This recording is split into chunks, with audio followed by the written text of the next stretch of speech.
আসসালামু আলাইকুম, কি অবস্থা সব? তো আজকে আমি দারুণ সুস্বাদু ঝালমুড়ি মাখানোর রেসিপি নিয়ে এসেছি। এখানে কাঁচা লঙ্কা, পেঁয়াজ, দুটো বেগুনের চপ, 10 টাকার পেঁয়াজি এবং 10 টাকা দামের চানাচুর। তো তারপরে এর মধ্যে কাটাকুটি সব দেওয়ার পরে লেবু আছে এর মধ্যে, স্পেসিফিক ভাবে লেবুর ছোঁচাগুলো কাটা হয়েছে। ভাই বলছে অনেক স্বাদ হবে, লাইক দিচ্ছে দেখুন। তো আশা করি অনেক সুস্বাদু হবে।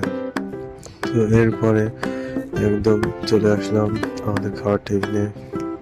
এখানে বাইরের কেনা মুড়ি নয়, আমাদের বাড়িতে ভাজা মুড়ি। সো বাইরের কেনা মুড়ির একরকম স্বাদ আর বাড়ির মুড়ির একরকম স্বাদ। তো বাড়ির মুড়ি দিয়ে মাখানো হবে ঝালমুড়িটা। তো মুড়ি মাখানোর জন্য প্রথমে মশলাগুলোর মধ্যে তেল দেওয়া হয়েছে, সবগুলো বেগুন চপ, পেঁয়াজি গুঁড়ো মানে একটু ভাঙা ভাঙা করে নিয়ে মাখানো হচ্ছে। এর মধ্যে লেবুর রস আছে এবং লেবুর যে ছোঁচাগুলো আপনার দেখতে পাচ্ছেন, মানে শশার মতন দেখতে যেগুলো, এখানে আমি লেবু দিয়েছি, ওসব না দিয়ে।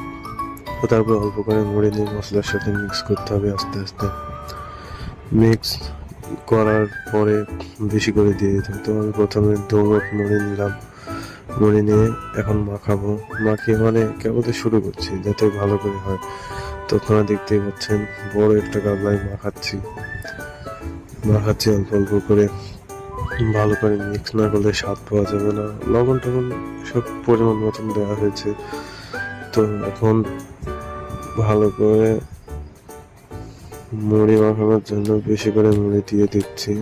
অনেক মুড়ি দিয়েছি, যদিও একা খাবো না, অনেক বাড়ির সবার সাথে করে খাবো। তো অনেক মুড়ি দিচ্ছি দেখুন, অনেক মুড়ি। এই মুড়ি মাখানোটার কাজ শুরু করছিলাম সন্ধ্যার সময়। তো সন্ধ্যার সময় খাওয়া নিয়ে ভেবেছে, তো দেখতেই পাচ্ছেন কি সুন্দর একটা চলে আসছে।